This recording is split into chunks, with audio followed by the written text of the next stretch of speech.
नमस्कार देवियों और सज्जनों। आज हम लोग 17वीं रामायणी पर वार्ता करेंगे। इसका पाठ आपको सुना दिया गया था और वैसे भी व्याख्या करते समय रामायणी की चौपाइयां बोली ही जाएंगी।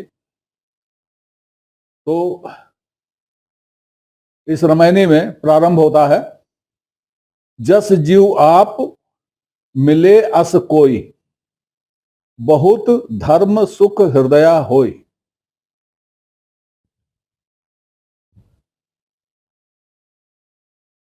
अपना जीव जैसा है जो सुख, जो जीव, जस जीव आप, अपना जीव जैसा है,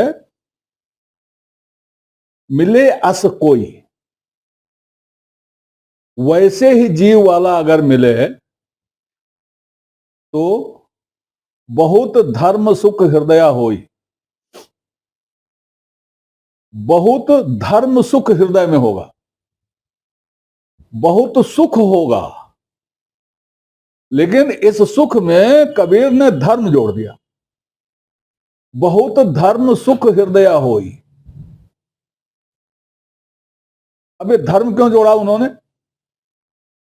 इसलिए जोड़ा कि बात धर्म की हो रही है, धार्मिक बात हो रही है, किसी और सुख की बात हो ही नहीं रही है। जो भी बात हो रही है वो धार्मिक सुख और आध्यात्मिक सुख की बात हो रही है। इसलिए धर्म जोड़ना जरूरी था, क्योंकि अगर खाली होता बहुत सुख हृदय होई तो लोग पता नहीं क्या क्या अर्थ इसका लगा लेते। इसलिए धर्म धर्म रखा गया ताकि अर्थ इधर से उधर ना हो पाए। अब ये जस जीव आप मिले अस कोई, इसको समझना पड़ेगा कबीर को ध्यान में रखते हुए।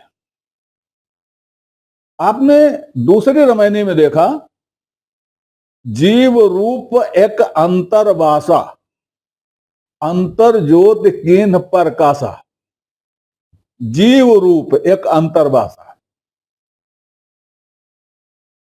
तो जो सभी चीजों से परे होकर पीछे जितनी चीजें बताई गई हैं, लोगों के छल कपट, वासना, अज्ञान आदि से अलग होकर, विषयों से अलग होकर जो यहां आ गया, वो कह रहा है कि ऐसा ही जीव अगर मिले तो बड़ा धर्म सुख होगा। ऐसा ही मिले, कैसा? जैसा कबीर का है या जैसा आपका है। तो आपको जो सुख लगता है उसी तरह का सुख आपको होगा। देखिए, जब आप के सामने कोई आता है, अगर उसके विचार आपसे मिलने वाले होते हैं, मतलब आप पहले से जानते हैं, वो जानते हैं कि इसके विचार हमसे मिलते हैं, तो जब वो आपके सामने आता है तो आपको सुख होता, खुशी होती। और जब कोई आपका शत्रु आपके सामने आता है तो आपको खुशी नहीं होती, आपको दुख होता है या क्रोध होता है या ग्लानि होती, जो भी होता है, सुख नहीं होता। और जिसको आप बिल्कुल नहीं जानते हैं वो सामने से आता जाता रहता है तो कुछ नहीं होता, संभाव रहते। तो ये बड़ा आसान है ये समझना कि जैसे हम हैं वैसा ही अगर कोई मिलता है तो सुख होता है। और जैसे अध्यात्म में जितनी दूर तक हम गए हैं उतनी दूर तक गया हुआ कोई मिलता है तो सुख होता है। कबीर कह रहे हैं जस जीव आप। अभी चाहे इसको कबीर पे ढाल दीजिए चाहे अपने पे ढाल दीजिए, तो जैसा हमारा जीव है वैसे ही जीव वाला अगर मिलता है तो बड़ा धर्म सुख होता है।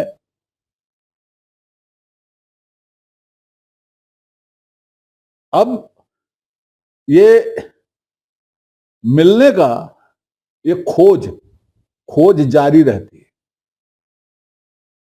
जीव तो कहीं आता जाता नहीं, जीव तो केवल रम रहा है, जीव केवल रम रहा है। जीव के नाम पर बाकी लोग करते हैं। जैसे मन क्या है? ये जीव की छाया है, ये जीव का सहज है, जीव के साथ ही आया है, जीव का जुड़वा भाई है, लेकिन जीव नहीं है। ये जीव का जुड़वा भाई है लेकिन जीव नहीं है। तो इसलिए ये अपना कुत्ता फाता रहता है। लेकिन ये भी क्या करता है? कहा गया साखी में, सिंह अकेला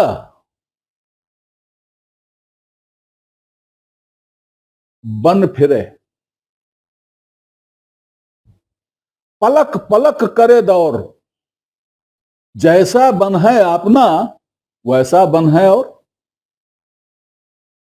यह मन खोजता है, प्रत्येक जीवधारी की आंखों में आंखें डालकर यह खोजता है, देखता है। क्या देखता है? मन क्या देखता है? जैसा हमारा बन है वैसा ही है ये, या और है? कैसा है?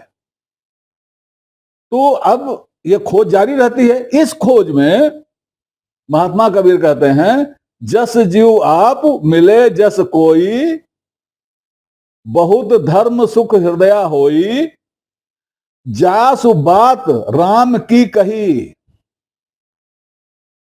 बड़ा बड़ा गूढ़ वाक्य है ये। जासु बात राम की कही, जिसका सहारा लेकर, जिसके आधार पर, जिसके उपमा में, जिसके प्रतीक स्वरूप राम की बात कही जाती है, राम की कहानियां कही जाती हैं, जिसकी उपमा से, जिसके नाते, जिसके आधार पर राम की कहानियां कही जाती हैं, प्रीत न काहू सो निर्वही। वह प्रीति, राम से वह प्रीति कोई निभाह नहीं पा रहा है। अब देखिए यहां साधारण से समझिए, हम सब जानते हैं स एस आत्मा तत्वमसि, वह यही आत्मा है। तो राम को हम क्या समझते हैं? वही राम को हम वही समझते हैं ना, वही है आत्मा। तो अगर कोई कहानी राम की है, उसकी इसी आत्मा की कहानी है ना। लेकिन हम उस कहानी को आत्मवत नहीं लेते, हम उसको आत्मवत नहीं समझते,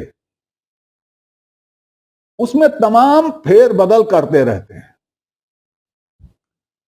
फेर बदल कैसे किया है ये हमको बताने की जरूरत नहीं है। कितने तरह के रामायण हैं, किन किन भाषाओं में रामायण है, और हिंदी में कितने रामायण और रामचरितमानस और राधे श्याम रामायण है, और सबकी कहानियां देख लीजिए। सारी कहानियों में बहुत सारी चीजें अलग अलग, असंख्य हैं। और एक उठाओगे आप उसको, उसकी कहानी देखोगे, दूसरा उठाओगे तो दूसरे में भिन्नता मिलेगी। तो प्रीति, अब ये राम कैसे है? एक तो अगर आप राम को ब्रह्म मानते हो तो ये आत्मा तो है ही, और सह एस आत्मा, वह यही आत्मा है, वही तुम हो। हमारे अंदर आत्मा है ना, और ये आत्मा वही है।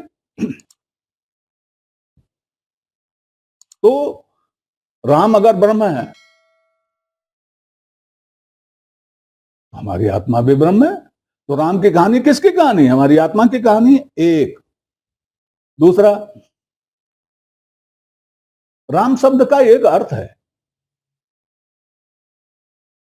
राम के पहले भी राम नाम रखा जाता था लोगों का। परशुराम का नाम खाली खाली राम था, परशुराम नहीं था। परशुराम तो उनको इसलिए कहने लगे कि वो फरसा लेकर चलते थे, अन्यथा उनका नाम राम ही था, सिर्फ राम। और वेद में जब उनका नाम देखेंगे तो सिर्फ राम मिलेगा, परशुराम नहीं मिलेगा। तो राम एक शब्द है और शब्द के आधार पर ही नाम रखे जाते हैं। तो राम नाम तो राम अयोध्यापति राम के पहले बहुतों का रहा होगा, बाद में बहुतों का है। तो राम शब्द का अर्थ क्या है? जो रम रहा है वो राम है, जो रम रहा है वो राम है। और रम कौन रहा है? हमारा जीव रम रहा, हमारा जीव रम रहा है। अब तमाम नाम है भगवान के, लेकिन आप देख लीजिए सारे नाम ईश्वर या ब्रह्म के जितने भी नाम हैं, सब में स्वार्थ लिपटा हुआ है। वो कृपालु हैं इसलिए कि हम उनसे कृपा चाहते हैं, वो दुष्ट दलन है इसलिए कि हम उनको चाहते हैं दुष्टों का नाश करो, दीन दयाल हैं इसलिए कि हम उनसे दया चाहते। लेकिन राम एक नाम है जिससे हमें कोई अपेक्षा उनसे नहीं है, हम केवल उनका गुण बता रहे हैं, अपेक्षा नहीं है। हम उनको राम इसलिए कहते हैं कि वो रम रहे, और वो हमारे वेदों में जो ब्रह्म है उसके 3 काम बताए गए हैं, दृष्टा, अनुमंता और भोक्ता। इसका मतलब हुआ वो न कहीं आता है न जाता है, न किसी से लड़ता है न किसी से भिड़ता है, वो केवल दृष्टा है, अनुमंता है और भोक्ता है हमारे किए धरे का। वो कौन है? वो यही जीव है। खैर, कबीर का इशारा उसी ओर है, पहली पंक्ति में ही, जस जीव आप मिले अस कोई। ऐसा कोई अगर मिले तो बहुत धर्म सुख होगा। और जास बात राम को की कही, प्रीत न काहू सो निर्वही। राम के नाम से जो बातें कही जाती हैं वह प्रीति जो होनी चाहिए राम से, वो कोई निभाता नहीं। क्यों नहीं निभाता? खट से बाहर चले जाते हैं। भय प्रगट कृपाला तो बाहर प्रकट हुए ना, यहां तो परमानेंट है। अब एक बात हमें बताइए, मंदिर में मूर्ति स्थापित होती है किस मंदिर में? जिसमें मूर्ति नहीं होती। और जिसमें मूर्ति पहले से है तो उसमें मूर्ति क्यों स्थापित होगी भाई? तो जब यहां पहले से राम मौजूद हैं तो फिर प्रकट कहां होंगे? फिर दशरथ सुत, अरे भाई वो किसका सुत है? वो किसी का सुत नहीं है, उसके सुत सब है, उसका सुत कोई नहीं है। ये दशरथ सुत है, ये तो किसी का सुत नहीं है। इसी तरह से कबीर का संकेत इसी ओर है, जासु बात राम की कही, जिस सहारे से राम की कहानी कही जाती है, प्रीत न काहू सो निर्वही, वह प्रीत किसी ने नहीं निभाहा। आगे कहेंगे, मिलेगा आगे। समुझ परी नहीं राम की कहानी, अरबक दूध की सरबक पानी। राम की कहानी लोगों की समझ में नहीं आई, खालिस दूध है कि खालिस पानी है। अब आगे बढ़ते हैं। एक भाव सकल जग देखी, बाहर परेश होए विवेकी। कबीर कहते सारे संसार को मैं एक ही भाव में देख रहा हूं। एक ही भाव से नहीं देख रहा हूं, एक ही भाव से की बात नहीं है यहां, एक ही भाव में देख रहा हूं। सब एक ही भाव में हैं। किस भाव में है? जो भाव पीछे बताए जा चुके हैं। अंधा सबे बुलान, अंधा सबे बुलान, सबे लोग जाड़ाइया, कहा कोई न माने, सब एक है माँ ही समान, सब एक है माँ ही समान। वही है ये, एक है भाव सकल जग देखी, बाहर परेश होए विवेकी। इनसे बाहर जो निकलेगा इनसे बाहर जो पड़ जाएगा, हो जाएगा, वही विवेकी होगा। इसमें जो पड़े हुए हैं वो एक माय समान वाले, अंधा सब भुलान वाले हैं। इनसे बाहर जो हो जाएगा वही विवेकी होगा। लेकिन वो विवेकी होगा तो क्या करेगा? कहीं भागेगा। कबीर ने कहा ना, काहू न करी पुकार, तो पुकार करेगा, छटपटाएगा। तब क्या होगा? विषय मोह के फंद छुड़ाई।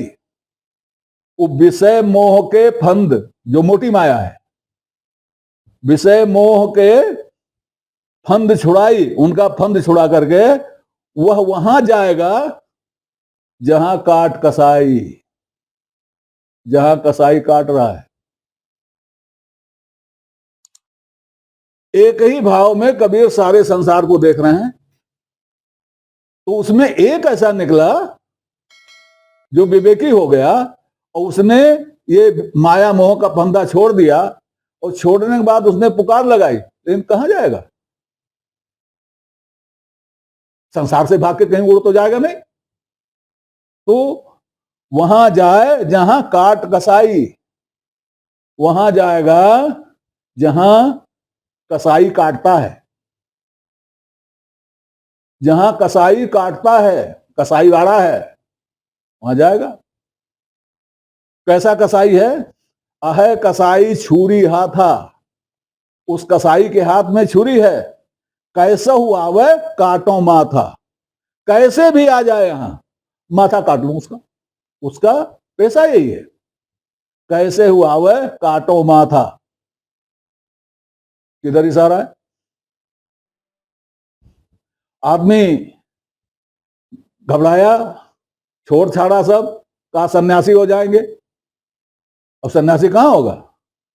किसी से माला लेगा, मंत्र लेगा, कहीं किसी का जगह जाएगा। तो वहां तैयार बैठे हैं, वहां तैयार बैठे हैं, और वहां जाएंगे तो जो छुरी है उनके पास, उस छुरी से, जो छुरी चलाई जा रही, पीछे छुरियों का बयान है, मतलब छुरी कह के नहीं है, यह है कि कैसे कैसे लोग विभ्रम कर देते हैं। तो वह वहां जाएगा और वो बैठा हुआ है माथा काटने के लिए। माथा क्या है? हमारी गरिमा है, हमारा स्वाभिमान है। तो मनुष्य के पास सबसे बड़ा धन उसकी गरिमा है, उसका व्यक्तित्व है, उसका स्वाभिमान है। तो वहां जब जाएंगे तो गुरुजी, ये गुरुजी हैं कसाई जिनको कहा गया है, वो माथा काट लेंगे। स्वाभिमान खत्म, गरिमा खत्म। तुम तो बड़े नीच हो, तुम तो बड़े पापी हो, तुमने बड़ा पाप किया है, अब यहां आ गए हो, तुम्हारा उद्धार हो जाएगा, और फलाना और ढमकाना, और हमारी गरिमा समाप्त कर देंगे, हमको झुका देंगे, मिट्टी तक साष्टांग करवा देंगे, और फिर हम जिंदगी भर साष्टांग करते रहेंगे। एक अर्थ तो इसका ये हुआ। इसका एक दूसरा अर्थ भी है, हो सकता है। दोनों अर्थों में परिणत वही होगी, लेकिन दूसरे अर्थ, दोनों अर्थ एक दूसरे के विरोधी हैं। इस पर चर्चा अगले अंक में होगी। तब तक के लिए नमस्कार। आपसे निवेदन है कि श्रृंखला को अपनी लाइक दें, इसको सब्सक्राइब करें, और कमेंट बॉक्स में जाकर अपनी टिप्पणी प्रस्तुत करें, अपनी जिज्ञासा व्यक्त करें, अपने प्रश्न पूछें।